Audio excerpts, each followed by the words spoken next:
临近1446年宰牲节，郑和清真寺基金会已做好多项准备工作。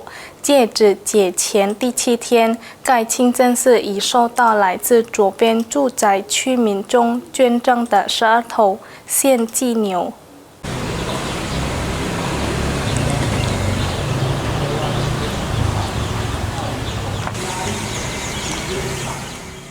在即将到来的6月6日宰牲节前7天，郑和清真寺基金会的工作人员已展开一系列准备工作，包括接受来自民众的献祭牲畜。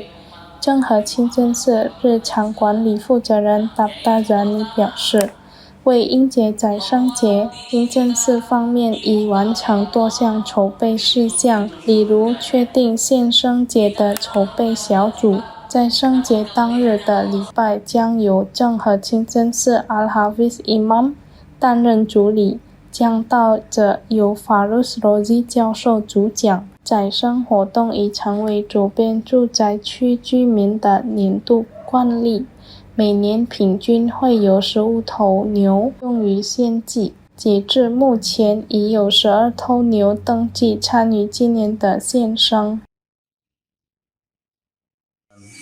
Penyembelihan hewan kurban di komplek Purmantap ini memang setiap tahun itu rata-rata di atas 15 ekor sapi itu dari warga di sini. Jadi masjid ini bekerja sama dengan warga yang pelaksanaan pemotongan hewan itu di sana di gerbang perumahan. Insya Allah kalau sampai hari ini yang sudah daftar sudah 12 sapi. Kalau kambing belum ada.达达扎尼补充指出，考虑到周五的时间较紧，今年的宰牲活动将安排在宰牲节后的星期六举行。郑和清真寺仍会接受来自民众的献牲，截至日期为宰牲节前2天。Ilham Wahyudi, PAL TV